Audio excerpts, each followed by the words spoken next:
In the spring of 1901, a photograph arrived at a modest home on the edge of Cambridge, Massachusetts. It was meant to be a portrait, nothing more, of a grieving mother named Margaret Elwood, taken at the request of a local church friend who hoped it might lift her spirits. Margaret had lost her 7-year-old daughter, Clara, to scarlet fever the previous autumn. For months she had worn black, closed the shutters, and spoken little. The photograph was supposed to mark her slow return to the world of the living. When the print came back from the studio, Margaret examined it under the weak afternoon light that filtered through her lace curtains. At first glance, it was just as expected. She stood beside her parlor chair, hands clasped, eyes tired but composed. Then she saw something impossible. Beside her, faint, nearly transparent, stood a small figure, head slightly tilted, a familiar ribbon in her hair. A child's outline. A child's face. Clara's, the resemblance was unmistakable. Even the tiny scar on her chin, the one she'd gotten from falling in the garden, was visible. And around her neck, the glint of something no living person could have placed there. The small silver pendant she had been buried with. The photograph spread quietly through Cambridge, whispered about in church circles and parlor rooms. Some called it a sign from heaven. Others dismissed it as trickery, a double exposure or cruel hoax. Yet the photographer, Samuel Wainwright, swore he had taken only one image. To the skeptical eye, it was a flaw of chemistry. To Margaret, it was a message. But as experts examined the glass plate and found no evidence of tampering, one question began to haunt even the rational minds of the era. Was this the work of deceit, or had a mother's grief somehow imprinted her daughter's presence onto the very fabric of light? At the turn of the 20th century, America stood at a crossroads between faith and science. The Victorian age of mourning had not yet faded. Black veils, locketed hair, and photographs of the dead still lingered in the corners of respectable parlors. Death was not hidden from sight. It was documented, memorialized, and sometimes, for those unable to let go, invited back. In 1901, Cambridge, Massachusetts, was a small but industrious town, its cobbled streets filled with students, merchants, and scholars of a modern world that was just beginning to challenge the mysteries of the old one. Yet behind closed doors, grief often blurred the lines between reason and hope. It was in this quiet, grey world that Margaret Elwood lived. A 38-year-old widow, she earned a modest living as a seamstress, mending garments for university families. She was known among neighbors as polite but distant, the kind of woman who carried sorrow in silence. Her husband had died in an industrial accident 3 years prior. Their only child, Clara, had been her sole light afterward. When scarlet fever swept through the area that winter, it spared few households. Clara's illness lasted barely a week. On November 2nd, 1900, the girl was buried at Mount Auburn Cemetery beneath a headstone marked only with her initials. In the months that followed, Margaret withdrew from public life entirely. Her re-emergence came not in person but through a letter. She wrote to Samuel Wainwright, a local photographer known for portrait restorations and experimental exposures. His small studio on Brattle Street had earned quiet attention for producing photographs with unusual effects, faint blurs, glows, and sometimes shapes that looked almost human. Some saw art, others saw the supernatural. Wainwright, inspired by the growing spiritual photography fad spreading from London to Boston, agreed to take Margaret's portrait. He used the same glass plate negatives and collodion process common to his trade. No trickery, no new machinery. Or so he said. Years later, fragments of this correspondence would resurface. The Massachusetts Historical Society preserved several of Margaret's letters, alongside a mention in the Cambridge Tribune, confirming both the session and the photograph's existence. What those letters reveal is not a tale of hysteria, but of a woman clinging to reason while the world whispered of spirits. And as historians revisited the case, one enduring question remained: had Margaret truly captured proof that her daughter lived on beyond the veil? Or had she become the most convincing victim of a deception that time itself could never unravel? The photograph might have remained a private relic of grief, if not for a well-meaning friend. In May of 1901, during a small gathering at St. Paul's Parish Hall, a neighbor named Eleanor Briggs brought the print to share with her church circle.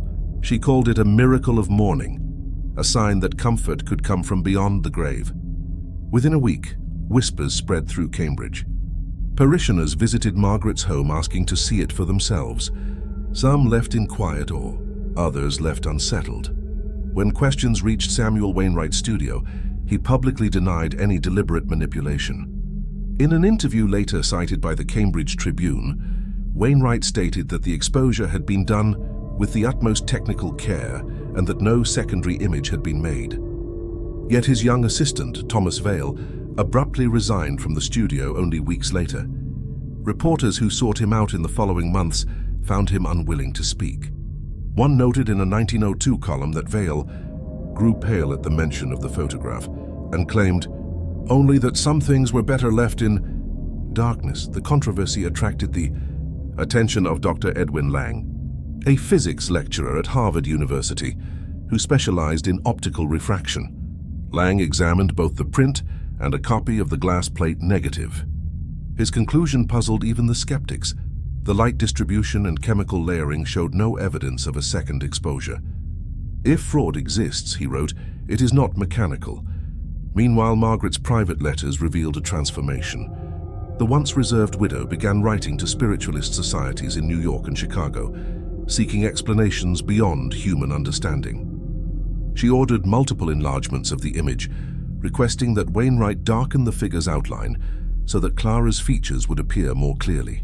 Her entries describe hours spent alone in her parlor, photographing shadows, mirrors, and windows, searching for unseen presences that move in stillness. Then came the second photograph. Using a newly released Kodak Brownie camera, Margaret attempted to capture her parlor once more. The resulting print, though blurred and poorly exposed, showed a faint child-sized silhouette near the very chair Clara had loved to sit in. The coincidence reignited local fascination. By late summer, small columns appeared in the Boston Evening Transcript describing the Elwood image. Photographers debated its method, some claiming it was an artifact of overexposure, others suggesting chemical contamination from reused glass plates. Yet no one could explain the precision of the child's details. The distinct shape of her hair ribbon, the light fold of her dress. Professional journals soon followed. In the Photographic Review of New England, the case was labeled one of the most perplexing examples of spirit exposure on record. Experts across the Atlantic requested copies for study. A London photographer, Henry Cundall, reportedly attempted to replicate it under identical lighting and equipment, and failed. Through it all, Margaret maintained her quiet conviction. She told one journalist, "I never asked for proof. I asked for peace. The picture gave me that." But beneath her calm words lay a growing fracture between faith and evidence. Each test, each attempt at replication ended the same way. The ghost refused to reappear. And as the months passed, one haunting truth began to emerge. Even the most seasoned minds of the photographic world could not explain how, under identical conditions, light had once chosen to remember what life had already forgotten. More than half a century passed before the story of Margaret Elwood resurfaced. By then, the memory of her photograph had faded into a regional curiosity, the kind of tale librarians whispered to visiting researchers, half history, half rumor. But in 1953, during the demolition of an old photography studio on Tremont Street in Boston, workers uncovered a small wooden box wedged behind a storage shelf. Faded lettering on the lid read, Wainwright & Co. 1899-1903. Inside were 6 glass photographic plates, each clouded with age and corrosion. On several, faint double silhouettes appeared. A woman in black standing beside what seemed to be the outline of a small child. The discovery was reported quietly to the Boston Museum of Science, where archivists catalogued it as an example of early exposure experimentation. But one of those plates bore something familiar. A hairline crack pattern, identical to the one seen in the original Elwood print preserved in Cambridge's local archives. For decades, the plates remained in storage until 1987, when photography historian Dr. Helen Caro undertook a restoration project on early New England photographic materials. When she examined the Wainwright plates under magnification, she recognized the alignment between one of the double figures and the known 1901 Elwood image. The emulsion pattern, she noted, was continuous and unbroken, ruling out composite layering or mechanical retouching. Dr. Caro's team conducted chemical composition tests on the collodion residue. The results showed traces of silver nitrate consistent with a single uninterrupted exposure, not two separate images superimposed. Optical density analysis confirmed that the luminous quality of the child figure matched the same light source and angle as Margaret's own form. In modern terms, the photograph was authentic. Whatever appeared beside her had been captured in the same instant, on the same negative. While the scientific validation reignited fascination, a deeper human document emerged soon after. Among the personal effects of Margaret's surviving relatives, a small leather-bound Bible contained a folded note written in her handwriting. Dated March 3, 1902, it read, "If I am wrong, may God forgive me. But on that day she stood beside me again. Not in dream, not in wish, but in truth. The air was colder then, and I felt her small hand rest upon mine.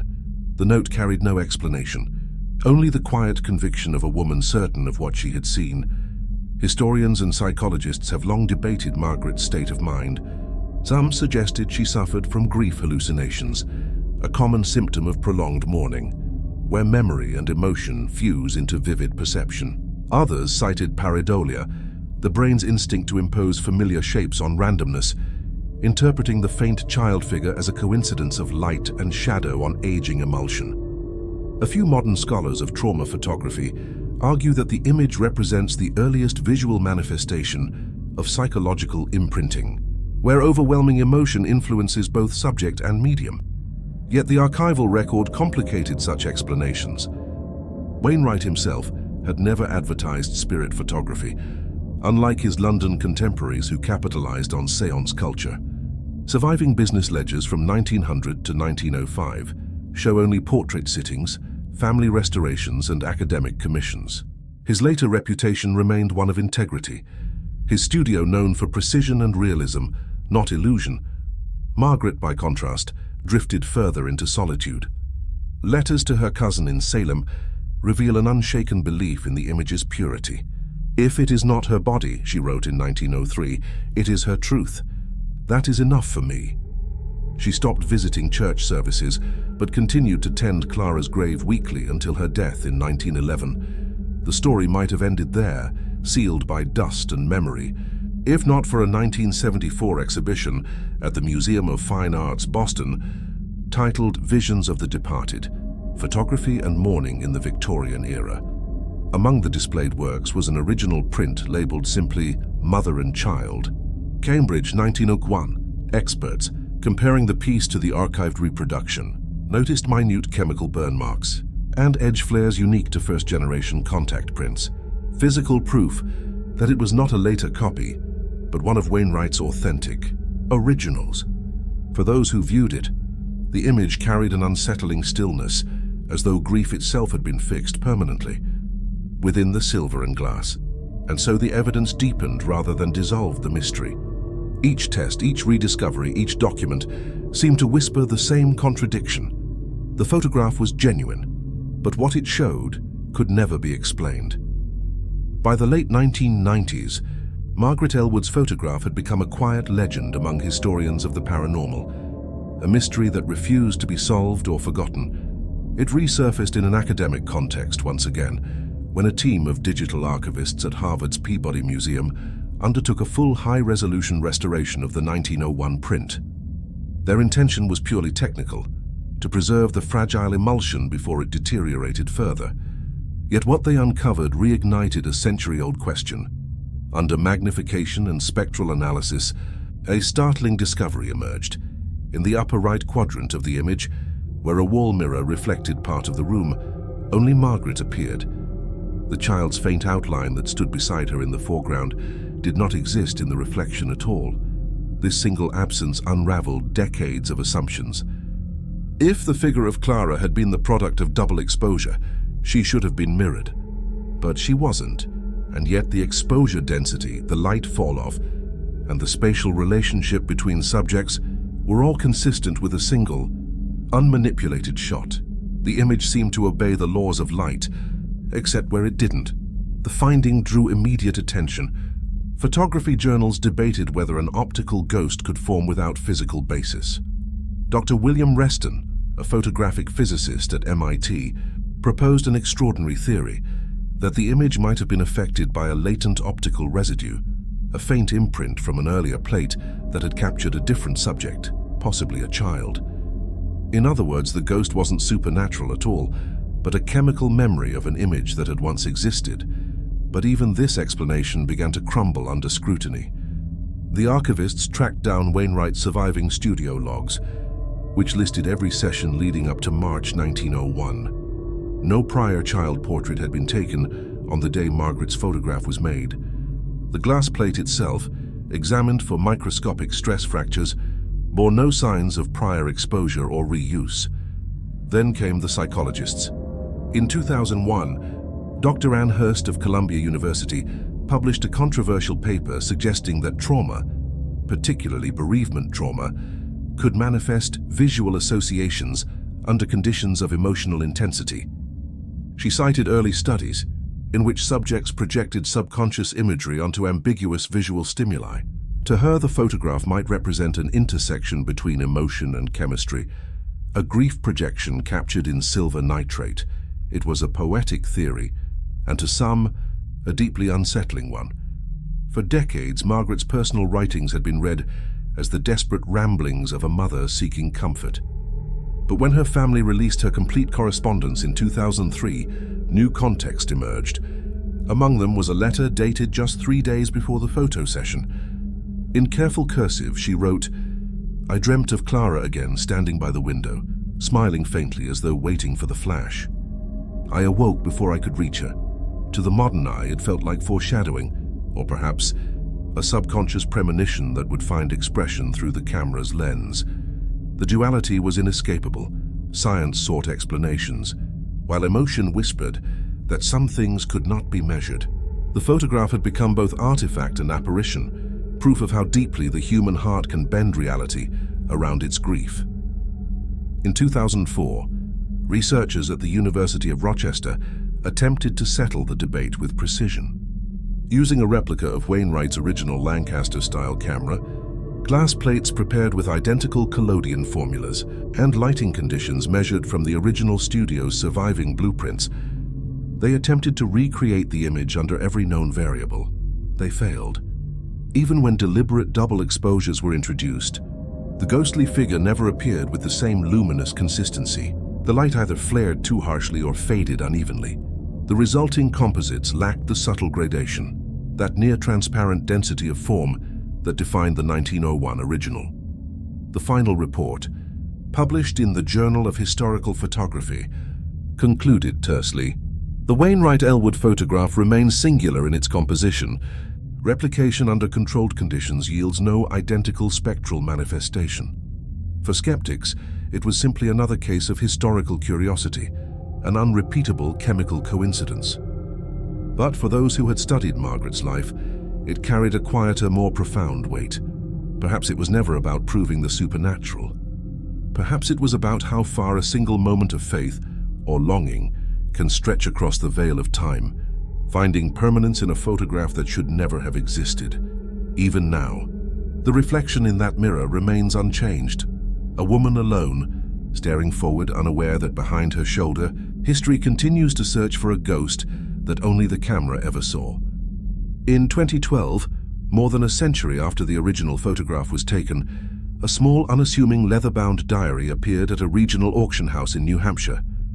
The seller claimed it had belonged to a descendant of the Ellwood family, discovered inside a cedar trunk that had remained sealed since the 1940s.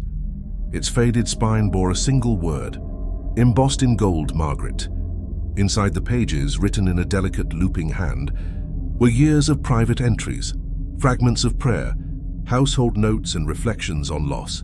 But nestled between two leaves near the back, curators found something extraordinary, a pressed white carnation fragile as ash, wrapped carefully in an envelope bearing the faint inscription Wainwright Studio, March 1901. Inside the same envelope, folded once, lay the photograph.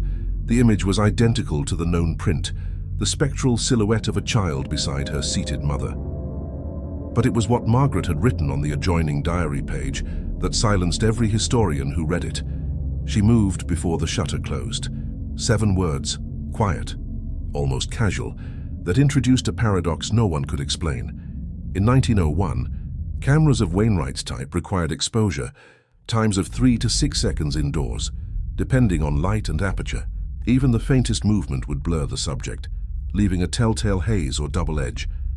Yet in the photograph, the apparition of Clara was not blurred at all. Her faint outline was fixed, symmetrical, perfectly still. If the child had moved, she should not have appeared. Historians and scientists pored over the entry, comparing it to Margaret's other writings from that week. The tone was calm, factual, unembellished, not the voice of hysteria or invention. She seemed to be recording an observation, not telling a story. To reconcile this impossibility, experts revisited an older theory known as memory exposure, the idea that reused glass plates could retain molecular traces of prior images. In certain rare cases, these residues might reactivate when recoated with emulsion, producing ghost-like superimpositions from earlier photographs. But forensic analysis of Wainwright's surviving negatives shattered that explanation. The emulsion layers were chemically pristine. No microscopic pitting or residual silver indicated prior use. Every test confirmed the same result. The plate on which Margaret and Clara appeared had never been used before. If science could not explain it, what remained was human mystery. The diary continued for several more years, each entry softening from grief into resignation. Margaret never again mentioned the photograph. There were no references to seances, no appeals to spiritualists, no attempts to publish her story. The image stayed locked away, passed quietly through generations, its edges yellowing with time. In her will dated 1919, a single line stood out among the formalities: "Keep her with me, as she appeared." It was both plea and epitaph, the final wish of a mother who had found, within the mechanics of light and chemistry, a brief reunion with what she had lost. By the time scholars revisited her life in the 21st century, the question had shifted. No longer how the photograph was made, but why it mattered so deeply. Cinematically, the story folds inward here, not toward proof, but toward emotion. Photography at its core is an act of preservation. It traps light, yes, but also longing. Each exposure is a tiny defiance against impermanence. In the soft chemistry of silver and glass, something human persists, a gesture, a breath, an unfinished goodbye. And perhaps that is why Margaret's photograph endures. Not as evidence of the supernatural, but as a quiet relic of love refusing to fade. In 2020, the image was displayed at the Boston Museum of Art, under low amber light to protect its fragile surface. Visitors stood in silence before it, drawn not to the faint outline of the child, but to the mother's expression, serene, tearless, suspended between faith and surrender. No labels mentioned ghosts or miracles. The placard simply read, "Margaret Elwood and her daughter Clara, Cambridge, 1901. In the end, that was enough. The camera had not captured proof of the afterlife. It had captured something rarer, the moment love refused to let go, long enough for the world to mistake it for a ghost. In the decades following its rediscovery, the Elwood photograph has remained one of those rare historical enigmas that refuses to fade into certainty. Modern experts, even with the tools of digital forensics and high-resolution scanning, remain divided. Photography historians classify it as an unresolved exposure anomaly, a relic from a transitional era when chemistry and light still held unpredictable interactions. Yet psychologists view it differently, not as a mystery of optics, but as an intimate record of grief itself. To them, it represents a phenomenon they call imprint projection, the emotional conviction so powerful it manifests in perception, or perhaps even in matter. By the early 2000s, the image had crossed from academic obscurity into cultural myth. It began circulating online under the name The Elwood Apparition, featured in small paranormal documentaries, late-night radio programs, and history podcasts exploring ghosts caught on glass. But unlike other supposed spirit photographs, this one invited less sensation and more contemplation. It wasn't grotesque or theatrical, it was heartbreakingly gentle. In interviews, curators described how visitors to the museum's 2020 exhibition often reacted not with fear, but with stillness. Many whispered that the image reminded them of their own losses, a mother, a child, a fleeting presence that seemed to linger in memory more vividly than in life. One art critic wrote, "It is not a ghost story. It is a portrait of refusal, the refusal to let love end where the body does." Cultural scholars now place the photograph within a broader phenomenon, technological haunting. The idea that each new medium, from the daguerreotype to digital video, inadvertently opens a new frontier for human longing. Photography, in its infancy, gave people a false sense of permanence. To see a face preserved on paper was to believe for a moment that death could be paused. But when imperfections appeared, blurs, reflections, faint figures, they didn't read as errors. They read as hope. The Elwood photograph embodies that tension between science and yearning. It is both proof of human innovation and evidence of our inability to accept absence. The same silver nitrate that captured portraits and landscapes also became a mirror for mourning, one capable of showing what should have remained unseen. Today, the original glass plate and print reside in the Massachusetts Photographic Society's archives, preserved at controlled temperature and light. It is exhibited rarely, no more than twice a decade. Visitors are not permitted to photograph it. The Elwood family has declined all interviews, choosing privacy over publicity. Only once did a descendant break the silence, a great-granddaughter, in a 2015 local interview, who said quietly, "Whether it was Clara or not, it gave her peace." And perhaps that is where the photograph's meaning endures, balanced forever between skepticism and reverence, explanation and faith. A fragile artifact that proves nothing, except that even the science of light is sometimes touched by the shadows of love and grief. Every photograph is an argument against forgetting. It traps a moment that would otherwise vanish, a gesture, a breath, a presence that time was already trying to erase. In that stillness lies both comfort and unease, because what photography preserves is never the living soul, only its echo in light.